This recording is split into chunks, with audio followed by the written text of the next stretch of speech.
నమస్తే, welcome to NR TV. ఈరోజు వార్తలకు వెళ్ళే ముందు మా వీడియో చూసి నచ్చినట్టయితే లైక్ చేసి కామెంట్ చేసి షేర్ చేయండి. అట్లనే మా ఛానల్ సబ్స్క్రైబ్ కూడా చేసుకోండి. Thank you. ఈరోజు వార్తలకు వెళ్దాం. ఆంధ్రజ్యోతి, గణపతి లొంగిపోండి, పూర్తిగా ఉచిత వైద్య చికిత్స అందిస్తాం. మావోయిస్టులో కీలక సభ్యుడైనటువంటి ఆ గణపతికి రేవంత్ రెడ్డి గారు చెప్తున్నా మాట, గణపతి లొంగిపోండి అని చెప్పి. చూద్దాం ఒకసారి. నిన్న 130 మంది మావోయిస్టులు రేవంత్ రెడ్డి గారి సమీక్షంలో లొంగిపోవడం జరిగింది. అంటే జనసంవాదిలో కలిసిపోవడం జరిగింది. 130 మంది మావోయిస్టులు అందరూ కూడా జనసంవాదిలో కలిసిపోయారు. ఎందుకంటే కేంద్ర ప్రభుత్వం కూడా వీళ్ళపైన పూర్తి స్థాయిలో టార్గెట్ చేసింది కాబట్టి ఇక తప్పదు, ఖచ్చితంగా జనసంవాదిలో కలవాల్సిందే అని చెప్పేసి నిర్ణయించుకొని 130 మంది మావోయిస్టులు నిన్న జనసంవాదిలో కలిసిపోయారు. అది రేవంత్ రెడ్డి సమీక్షంలో. దానికి సంబంధించిన వార్తను చూడండి. ముఖ్యమంత్రి రేవంత్ రెడ్డి సమీక్షంలో లొంగిపోయిన 130 మంది మావోయిస్టులు. మిగిలిన మావోయిస్టులంతా జనంలోకి రావాలి. లొంగిపోయిన వారికి ఇల్లు, ఆరోగ్య భద్రత కార్డు, ఆత్మగౌరవంతో బతికే వాతావరణం కల్పిస్తాం. కేసులు ఎత్తివేతపై ఉన్నత స్థాయి కమిటీ వేస్తాం. తెలంగాణ పునర్నిర్మాణంలో భాగం కండి. రాజకీయాల్లోకి వస్తే సంతోషం. రేవంత్ రెడ్డి. సీఎం ముందు 130 మంది నక్సలైట్లు లొంగుబాటు. రేవంత్ రెడ్డి గారు చెప్తున్నారు చూడండి. మిగిలిన మావోయిస్టులంతా జనంలోకి రావాలంట. లొంగిపోయిన వారికి ఇల్లు, ఆరోగ్య భద్రత కల్పిస్తారంట. లొంగిపోయిన వారికి ఇల్లు, ఆరోగ్య భద్రత వాళ్ళైతే ఆశించారని నేను అనుకుంటున్నా. సరే, పరిస్థితుల దృష్ట్యా ఇల్లు, ఆరోగ్య పరిస్థితులు కోసం, వైద్య పరీక్షల కోసం వాళ్ళ అవకాశాలు వాడుకున్నా కూడా పేద ప్రజల కోసం మాత్రమే వాళ్ళు ఆలోచిస్తారు. పేద ప్రజలకు న్యాయం జరగాలని మాత్రం వాళ్ళు ఆలోచిస్తున్నారు. మళ్ళీ ఏమంటారు రేవంత్ రెడ్డి గారు? రాజకీయాలకు రమ్మంటారు. చూడండి, రాజకీయాల్లోకి వస్తే సంతోషిస్తామని అంటున్నారు రేవంత్ రెడ్డి గారు. మీలాంటి రాజకీయ నాయకులు అందరూ కూడా, అంటే రేవంత్ రెడ్డి గారిని ఒకరిని ఉద్దేశించి కాదు, అందరు రాజకీయ నాయకులు, కొంతమంది అవినీతి పరులు ఎవరైతే రాజకీయ నాయకులు ఉన్నారో వాళ్ళపైన కోపంతో, వాళ్ళపైన ద్వేషంతో వాళ్ళు ఆ మావోయిస్టులలో పోయి కలిసిరు. మావోయిస్టులలో కలిసి వాళ్ళు యుద్ధం చేస్తున్నారు. అట్లాంటి పరిస్థితులలో ఈరోజు ఇట్లాంటి రాజకీయ వాతావరణం ఉన్నటువంటి ఇట్లాంటి పరిస్థితులలో వాళ్ళు వచ్చి రాజకీయాలు చేస్తారా? ఇంత అవినీతి రాజకీయాలు వాళ్ళు చేస్తారా? ఇంత దౌర్భాగ్యమైన రాజకీయాలు వాళ్ళు చేస్తారా? పేదలకు అన్యాయం చేసే రాజకీయం వాళ్ళు చేస్తారా? ఒకసారి ఆలోచన చేయండి. నిజంగానే నికాసైన నాయకుడు ఒకరని ఉంటే ఆయన ప్రోద్బలంతో, ఆయన వెనకాల నుంచో రాజకీయం చేసి ఆలోచన చేస్తారు తప్ప, ఇంత కల్మష రాజకీయ వాతావరణాలు ఉన్నన్ని రోజులు వాళ్ళైతే ఖచ్చితంగా రాజకీయాల్లోకి వచ్చే ఉద్దేశం ఉండదు. ఎందుకంటే మీ పైన కోపంతో వాళ్ళు మావోయిస్టులుగా మారారు. రాజకీయ నాయకుల పైన కోపంతో వాళ్ళు మావోయిస్టులుగా మారారు. అట్లాంటి పరిస్థితుల్లో రాజకీయాలు రావడం అంటే అది పెద్ద టాస్కే. అది చూడాలి ఎవరెవరు ఏం చేస్తారు, ఎంతవరకు దానికి స్పందిస్తారు ఏందనేది. రాజకీయాల్లోకి వాళ్ళు వస్తేనే వాస్తవానికి జనాలకు అంతో ఇంతో మేలు జరుగుతుంది. వాళ్ళు రాజకీయాల్లో ఉంటేనే అంతో ఇంతో భయపడతారు నాయకులు కూడా కొంతమంది. అరే పలానా వ్యక్తిని టచ్ చేయొద్దు, లేకపోతే పలానా వ్యక్తి ఏరియాలో మనం అన్యాయం చేయొద్దు, అన్యాయం చేస్తే ఆయన విరుచుకుపడతాడని చెప్పేసి వాళ్ళు కూడా ఆలోచిస్తారు. అంతేగాని నిజంగా రాజకీయాలు లేకుండా సైలెంట్గా ఉంటే కూడా ఈ ఆగడాలన్నీ ఎక్కువైపోతాయి. వాళ్ళు అక్కడి నుంచి కొట్లాడేదో ఇక్కడ నుంచి కొట్లాడితే బాగుంటుంది. మావోయిస్టులుగా అడవిలో ఉండి కొట్లాడే కంటే వాళ్ళు జనసమ్మతిలో ఉండి జనాల మధ్య నుంచే పోరాటం చేస్తే బాగుంటుంది అనేది నా ఉద్దేశం. అట్లా చేసిన పేదలకు కూడా మేలు జరుగుతుంది, బడుగు బలగిన వర్గాలకు కూడా మేలు జరుగుతుంది. ఆ రకంగా కొట్లాడాలని కోరుకుందాం. చూద్దాం. ఇగో, మహిళల రక్షణ సామాజిక బాధ్యత. మగవారే బ్రాండ్ అంబాసిడర్లుగా నిలవాలి. అమ్మాయిలపై నిందలు వేయడాన్ని మానుకోవాలి. Stand with her. ప్రారంభంలో సీఎం రేవంత్ రెడ్డి. అనారోగ్య సమస్యలతో ఇబ్బందులు పడుతున్న మావోయిస్టు అగ్రనేత గణపతి లొంగిపోయి జనజీవన సమంతిలో కలవాలని రాష్ట్ర ముఖ్యమంత్రి రేవంత్ రెడ్డి పిలుపునిచ్చారు. లొంగిపోతే ఆయనకు అవసరమైన అన్ని రకాల వైద్య చికిత్సలను ఉచితంగా అందిస్తామని ప్రకటించారు. నక్సలైట్ల సమస్యల పట్ల రాష్ట్ర ప్రభుత్వం సానుభూతితో ఉందని చెప్పారు. వారిపై కేసు తీవ్రతలను పరిశీలించి వేటిని ఎత్తివేయొచ్చో నిర్ణయించడానికి ఉన్నత స్థాయి కమిటీని వేస్తున్నట్టు ప్రకటించారు. మావోయిస్టు పార్టీకి చెందిన 130 మంది మావోయిస్టులు శనివారం ముఖ్యమంత్రి సమీక్షంలో లొంగిపోయారు. అత్యంత అధునాతనమైన 124 ఆయుధాలు, వేల కొద్ది తూటాలను పోలీసు కమాండ్ కంట్రోల్ సెంటర్లో జరిగిన కార్యక్రమంలో పోలీసులకు అప్పగించారు. ఈ సందర్భంగా రేవంత్ రెడ్డి గారు మాట్లాడుతున్నారు. 130 మంది లొంగిపోయారు. ఇంకా కూడా మావోయిస్ట్ అగ్రనేత అయినటువంటి గణపతి గారు కూడా లొంగిపోవాలి. ఆయనకు ఆరోగ్య సమస్య బాధపడుతున్నాడు కాబట్టి దానికి సంబంధించిన పూర్తి బాధ్యత మాదే. ఆయనకు ఉచిత వైద్య సదుపాయాలు కూడా కల్పిస్తామని చెప్పేసి రేవంత్ రెడ్డి గారు హామీ ఇచ్చారు. మరి చూడాలి గణపతి గారు లొంగిపోతారా మరి ఏందనేది. మరో వార్త చూసుకుందాం. వంటింట్లోకి వార్. యుద్ధం దెబ్బకు ధరలను భారీగా పెంచిన చమురు సంస్థలు. గృహ వినియోగ సిలిండర్ రూపాయలు 60, వాణిజ్య సిలిండర్ రూపాయలు 115 పెంపు. బాబా ఇంతగానం పెరిగితే అసలు ఏంది పరిస్థితి? యుద్ధాలు ఎందుకు గురించి చేస్తారు, ఏం చేస్తారు కొడుకుల్లో? చూడండి, వంటింట్లోకి వార్ అని ఒక పెద్ద మెయిన్ హెడ్లైనే కనిపిస్తుంది. ఎందుకు గురించి అంటే గ్యాస్ సిలిండర్ గురించి. మనం ఇంట్లో వాడే సిలిండర్ రూపాయలు ఏమో 60 రూపాయలు అయింది. మన బిజినెస్ కోసం అంటే హోటళ్ళల్లో వాడే సిలిండర్ ఏమో 115 రూపాయలు అయింది కిలో. ఇక చూడండి, ఇక ఏడు దాకా పోయింది రేటు. హైదరాబాద్లో రూపాయలు 965కు సిలిండర్. రాష్ట్ర సర్కారుపై 15 నుంచి 20 కోట్ల అదనపు భారం. పెట్రోల్ ధరలు ఇప్పట్లో పెంచం కేంద్రం. రొయ్యకు యుద్ధ కష్టం. అమెరికా టారిఫ్ నేపథ్యంలో దుబాయ్ ఈయూకు రవాణా అవుతున్న మన రొయ్య. యుద్ధంతో చెన్నై విశాఖ పోర్టుల్లోనే సరుకు. యుద్ధ సమస్యలు అనేది అక్కడ ఇరాన్కు ఇజ్రాయెల్కు మధ్య యుద్ధం జరుగుతున్నది. ఆ యుద్ధం ఎఫెక్ట్ ఏడు దాకా చూపిస్తుంది అంటే చూడండి, మన దేశం దాకా చూపిస్తున్నది. చూడండి, హైదరాబాద్లో గ్యాస్ రూపాయలేమో 965 రూపాయలు అంట. రాష్ట్ర సర్కారుకి ఇంచుమించు 15 నుంచి 20 కోట్ల అదనపు భారం పడుతుందంట. ఇప్పటికే మన రాష్ట్రం కొట్టిమిట్లాడుతున్నది, అంతా సొమ్ముతం సాగా చేస్తున్నారు. అట్లాంటి పరిస్థితుల్లో మళ్ళీ కూడా ఇంకా కూడా 15 నుంచి 20 కోట్ల అదనపు భారం పడుతుందంటే మళ్ళీ దానికి మళ్ళీ ఒక గండి కొడతారు. మళ్ళీ ఏ దానికి ఎక్కడ తక్కువ చేస్తారో తెలియదు, ఏం చేస్తారో తెలియదు. మళ్ళీ లాస్ట్కి ఇదే పరిస్థితి. చూడండి, రొయ్య కూడా యుద్ధ కష్టం వచ్చిందంట.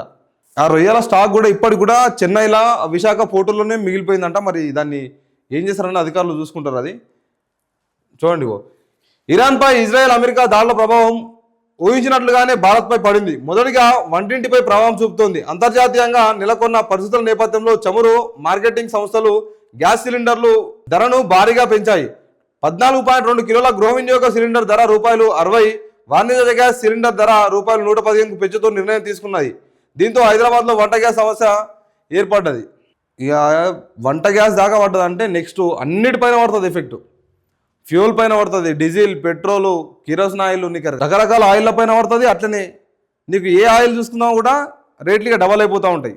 మళ్ళీ ఆ స్టీలు, సిమెంటు, కంకర, ఉష్క ప్రతి దాని మీద ఎఫెక్ట్ చూపిస్తుంది. ఇక నీకు రోడ్డు రవాణా కాడ నుంచి ప్రతి దాని తినే తిండి దాకా ఇక ప్రతి దానిపైన ఎఫెక్ట్ పడుతుంది యుద్ధం సంబంధించి.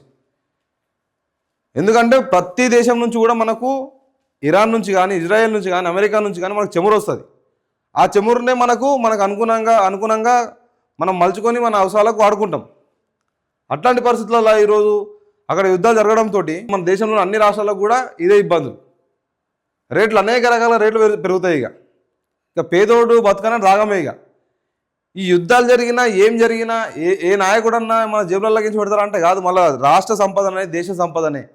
ఏ దేశం పైన ఏ దేశం యుద్ధం చేసినా కూడా అది దేశ సంపదనే కొల్లగొట్టినట్టు, దేశానికే నష్టం. కాబట్టి అది ఎవరి మీద పడుతుంది? మళ్ళీ పేదోళ్ళ మీదే పడుతుంది.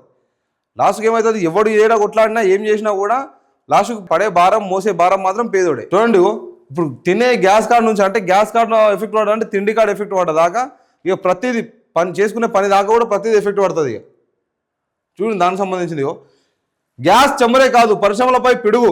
ఉక్కు, సిమెంటు, ఎరువుల సహా పారిశ్రామిక రంగాలపై ప్రభావం. సంక్షేమంలో సాగు ఎగుమతులు, రసాయన పరిశ్రమలకు దెబ్బ. సిమెంట్ ధర భారీగా పెరిగే ఛాన్స్. చూడండి, ఉక్కు, సిమెంటు, ఎరువులు అంటే స్టీల్ పైన, సిమెంట్ పైన, ఎరువుల పైన కూడా ఎఫెక్ట్ పడుతుంది అని చెప్తారు ఇండైరెక్ట్గా. ఇది భారీగా పెరిగే ఛాన్స్ ఉందంట. నాకు ఆల్రెడీ నిన్న కూడా వేరే దగ్గర ఒకటి డిస్కషన్లో చెప్పారు. ఇంచుమించు ఇప్పుడు 300 దాకా ఉన్నది. ఏది? ఒక సిమెంట్ సంచి ధర ఇంచుమించు 360 దాకా పోతా అంటే ₹60 పెరిగే ఛాన్స్ ఉంది ఒక సంచి పైన. ₹60 పెరిగే ఛాన్స్ ఉన్నది ఒక సంచి పైన. చూడండి, ఇక ఆ రకంగా చూసుకుంటే ఎన్ని వేల కోట్ల నష్టం జరుగుతుంది అనేది. ఇదంతా భారం ఎవరి మీద? మళ్ళీ పేదోని మీద. అదేమన్నా ఉంటే దాన్ని ఆ శాంతి చర్చలు చేసి దాన్ని క్లియర్ చేస్తేనే మంచిది. కానీ లేకపోతే ఈ పేద ప్రజల పైన అన్యాయంగా పేద ప్రజలు నరకం చూస్తూనే ఉంటారు. ఇక పేద ప్రజలు అన్యాయంగా రోడ్లో పడుతూనే ఉంటారు. ఇక చూడండి, ఎంత భారం అంటే ₹5 భారం మోసం నెత్తి మీద ₹10 భారం పడుతుంది. మళ్ళీ డబల్. చూడండి, దాన్ని ఎప్పుడు దానికి ఒక కొలికి వేస్తారో మరి ఏం చేస్తారో. ఇక వారికి సంబంధించిన వార్తను చూడండి. కువైట్లో చమురు ఉత్పత్తి బంద్. దుబాయ్ ఎయిర్పోర్టుపై ఇరాన్ డ్రోన్ దాడి దృశ్యం. దుబాయ్ ఎయిర్పోర్ట్లోనంట ఇరాన్ డ్రోన్ దాడి చేసిందంట. ఆ దాడికి సంబంధించిన వార్తని ఎయిర్పోర్ట్లో డ్రోన్ నుంచి ఆ బాంబు వేయడం వల్ల అక్కడ బాంబు పేలింది. అదే ఈ దృశ్యం. చూడండి, ఇప్పటికే నిలిపేసిన ఖతర్, ఇరాక్ మార్కెట్లో ప్రకంపనలు. బ్యారెల్కు $1 పెరిగిన భారత్పై వేల కోట్ల భారం. అరేబియా సముద్రంలో స్తంభించిన నౌకాయానం. ఎర్ర సముద్రం మీదుగా సరఫరాకు సౌదీతో భారత్ ఒప్పందం. అమెరికా, ఇజ్రాయెల్, ఇరాన్ యుద్ధం నేపథ్యంలో చమురు ఉత్పత్తిని, ఎగుమతులను నిలిపివేసినట్లు కువైట్ శనివారం ప్రకటించింది. ఇప్పటికే ఖతర్, ఇరాక్ ప్రకటన చేశాయి. దీంతో ప్రపంచవ్యాప్తంగా చమురు మార్కెట్లో తీవ్ర ప్రకంపనలు వచ్చే అవకాశాలు కల్పిస్తున్నాయి. అరేబియా సముద్రంలో హార్మోజ్ జలసంధిని ఇరాన్ దిగ్బంధించడంతో నౌకాయానం స్తంభించిపోయి పలు దేశాల్లో చమురు ధరలు పెరిగాయంట. చూడండి దాడిల దృశ్యాలు చూడండి, వాళ్ళ ఆ దాడికి సంబంధించిన రిజల్ట్ ఎట్లుందనేది చూడండి. దేశాలపైన యుద్ధం ప్రకటిస్తే, దేశాలపైన యుద్ధం జరిగితే, దేశాల మధ్య యుద్ధం జరిగితే మిత్ర దేశాలు అయినటువంటి దేశాలు కూడా ఎట్లా నష్టం జరుగుతాయనేది చూడండి. ఎందుకంటే అక్కడ నుంచే మనకు చమురు అనేది ఎగుమతి దిగుమతులు జరుగుతుంటాయి. ఇట్లా చూసుకున్నట్టయితే ఇంకా అనేక రకాల ప్రెజర్ మన మీద పడే అవకాశం ఉన్నది. ఇంకా కూడా ప్రెజర్లు పడే అవకాశం ఉన్నది. మరి ఏం జరుగుతుందో చూడాలి యుద్ధ సమయంలో. ఏమండి, అమెరికా కీలక రాడార్ ధ్వంసం, $30 కోట్ల థాడ్ వ్యవస్థను ధ్వంసం చేసిన ఇరాన్. టెహ్రాన్లో అంతర్జాతీయ విమానాశ్రయంపై ఇజ్రాయెల్ బాంబులు, పలు విమానాలు ధ్వంసం. ఇకపై పొరుగు దేశాల మీద విరుచుకోపడం. ఇప్పటిదాకా చేసిన దాడులకు క్షమాపణ చెబుతున్నాం, లొంగిపోయే ప్రసక్తే లేదు ఇరాన్ అధ్యక్షుడు పెజెక్షియాన్. లొంగకపోతే నేలమట్టం చేస్తాం డొనాల్డ్ ట్రంప్. మాకు పోటీగా భారత్ను ఎదగనివ్వం, చైనా విషయంలో చేసిన పొరపాట్లను చేయం అమెరికా. మాకు పోటీగా భారత్ను ఎదగనివ్వం. ఇది ఎవడు అంటున్నాడు అంటే ట్రంప్ గాడు అంటున్నాడు. ట్రంప్ గాడు ఏమంటున్నాడు అంటే మాకు పోటీగా భారత్ను ఎదగనివ్వం, చైనా విషయంలో చేసిన పొరపాట్లను చేయం అమెరికా. అంటే ఏంది, వీడికి పక్క దేశం అనేది ఎదగకూడదు, పక్క దేశం డెవలప్ కాకూడదు. అది డొనాల్డ్ ట్రంప్ గారి ప్లాన్. ఈ పనికి మాలిన ప్లాన్ ఏంటంటే దేశంలో మన భారతదేశం అనేది ఎదగొద్దు అన్ని దేశాలతో పాటు. చైనాకు అనేక రకాల అవకాశాలు కల్పించి మేము ఎదగనిచ్చినాము, అది ఎదిగే మాకు పొరపాటు ఏమి ఇప్పుడు మాకే ఆపోజిషన్ నిలబడ్డది కాబట్టి భారతదేశాన్ని ఎదగనీయం, భారతదేశాన్ని నొక్కే పడతామని చెప్పేసి ఇండైరెక్ట్గా డొనాల్డ్ ట్రంప్ చెప్తున్నాడు. ఇండైరెక్ట్గా ఏంది, డైరెక్ట్గానే చెప్తున్నాడు. వీనితోటి ఏమన్నా లావాదేవీలు ఉంటే మాత్రం బంద్ చేసుకొని పక్క దేశాల నుంచి ఇంకా డబ్బులు కొనుక్కున్నా కూడా తప్పులేదు. వీని ఆలోచన చూడండి. చైనా విషయంలో చేసిన తప్పే మేము చెయ్యము, భారతదేశం ఎదగనీయమని చెప్పి చెప్తున్నాడు డొనాల్డ్ ట్రంప్. ఇట్లాంటి వాళ్ళతో మోడీ గారు అసలు స్నేహపూర్త సంబంధాలు పెట్టుకోవద్దు. మన అవసరమైతే తన్ని ధర్మేయాలి అవతలకి. వద్దురాబాయి నీతో పంచాయతీ వద్దా అని చెప్పేసి వేరే దేశాల నుంచి అవసరమైతే కొనుగోలు చేయాలి తప్ప చెమురైనా సరే ఇంకోటైనా మనల్ని ఎదగనీయకుండా ఉండే అట్లాంటి దేశంతో స్నేహ సంబంధాలు ఎందుకు మనకి? ఇంకా అవసరం లేదని దుబ్బేశాడు అవతలకి ఇవన్నీ. చూడాలి మోడీ గారు ఎట్లా రెస్పాండ్ అవుతారు దానికి. భారతదేశ అభివృద్ధిని ఎవరు ఆపలేరు జయశంకర్. అమెరికా వ్యాఖ్యలు విచిత్రంగా ఉన్నాయి, చైనా నిజంగానే విచిత్రంగా ఉన్నాయి. ఇప్పుడు ఇంతకుముందు ఎప్పుడు కూడా చైనా అంటేనే నచ్చకపోతుండే, ఇప్పుడు అమెరికా పైన మాట్లాడుతుంటే ఇది ఏదో నిజం అనిపిస్తున్నది. చూడండి, అమెరికా వ్యాఖ్యలు విచిత్రంగా ఉన్నాయంట, చైనా మాట్లాడుతుంది. పిచ్చికి మాట్లాడుతున్నాడు డొనాల్డ్ ట్రంప్ కానీ నిజంగానే కూడా. అందుకే చైనా కూడా అర్థమవుతలేదు. అసలు ప్రపంచంలో ఉన్న ఏ భాషనైనా అర్థం చేసుకునేదే చైనా. అట్లాంటి చైనా కూడా అర్థమవుతలేదు డొనాల్డ్ ట్రంప్ చేసినటువంటి ఆ పరిస్థితులు ఏందనేది. చూద్దాం, మరో వార్త చూసుకుందాం. చిరంజీవికి ఎన్టీఆర్ జాతీయ పురస్కారం, కమల్కు పైడి జయరాజ్, సుద్దాలకు సినారే అవార్డు. ఉత్తమ చిత్రం రాజ్ వెడ్స్ రాంబాయి, ఉత్తమ దర్శకుడు సాయిలు, ఉత్తమ నటుడు నాగ చైతన్య, ఉత్తమ నటి రష్మిక మందన. గద్దర్ పురస్కారాల ప్రకటన అంట. చిరంజీవి కూడా ఎన్టీఆర్ జాతీయ పురస్కారం అవార్డు కూడా లభించింది. అట్లనే ఉత్తమ చిత్రం ఈ రీసెంట్ డేస్లో లేదంటే రాజు వెడ్స్ రాంబాయి, ఉత్తమ నటుడు ఎవరంటే నాగ చైతన్య, ఉత్తమ నటి ఎవరంటే రష్మిక మందన అని చెప్పి కూడా ఒక వార్త కనిపిస్తున్నది.